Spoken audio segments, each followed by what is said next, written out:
है हानिया वहाँ भी आतंकवाद का, उसका दोनों का हमने विरोध किया है। ये नहीं है कि हम सिर्फ एक ही जियोनिस्ट या यहूदी आतंकवाद का विरोध कर रहे हैं। हमने जो हमास को, जो नेतन्याहू ने पैदा किया, इजराइल ने पैदा किया, उस आतंकवाद, यानी दोनों आतंकवाद के जनक और जहाँ पैदा किए ये आतंकवाद, दोनों का हमने विरोध करने का यहाँ पर मैं प्रदर्शन किया है।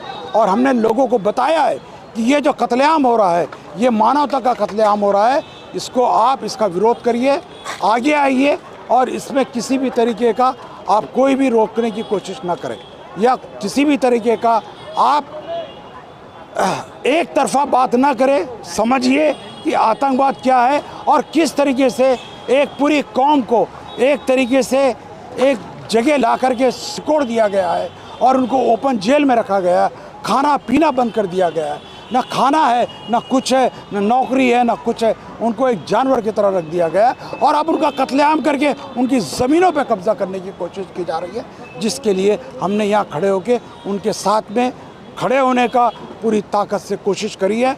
और मैं समझता हूँ देश की जनता भी, दूसरी जनता भी, हिंदू, मुस्लिम, सिख, ईसाई, हर कोई जो अमन पसंद जनता है हमारी भारतीय की, हमारी भारतीय संस्कृति की, ये कि हम जालिम के ख़िलाफ़ खड़े रहे हैं और हम मजलूम को मदद करते रहे, उसी परंपरा को आगे बढ़ाने के लिए आज हमने यहाँ पर मैं धरना प्रदर्शन दिया था, विरोध प्रदर्शन किया है। और हमने दोनों आतंकवादियों को कहा है कि आप हानिया को और नेतन्याहू को दोनों को फांसी पे लटकाए। ये दोनों वार क्रिमिनल्स हैं, एक आतंकवादी है, एक वार क्रिमिनल्स है, इसलिए दोनों को सूली पे चढ़ाना, ख़त्म करना मानवता के लिए ज़रूरी है। मोदी से क्या उम्मीद रखेंगे आप?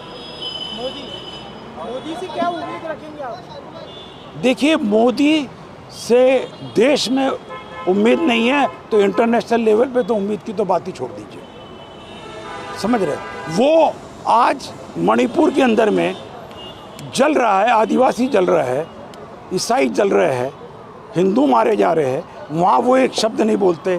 तो फ़िलिस्तीन के अंदर में या इंटरनेशनल पे कुछ बोलेंगे, इसकी उम्मीद करना गलत है। मैं समझता हूँ उनसे किसी तरीके की उम्मीद हमारे को नहीं है और हमने अब रखना भी छोड़ दिया है, क्योंकि जब तक प्रधानमंत्री, अगर जो हमारे राष्ट्र के प्रधानमंत्री है, उन्होंने अपनी रीढ़ की हड्डी को मजबूत रखना चाहिए और हर तरीके के आतंकवाद, चाहे देश में हो चाहे विदेश में हो, उसके लिए उन्होंने खुल के बोलना चाहिए, क्योंकि वो भारत के प्रधानमंत्री है, वो किसी भाजपा के प्रधानमंत्री नहीं है, भारत के प्रधानमंत्री है, 130 से 40 करोड़ जनता का प्रधानमंत्री है।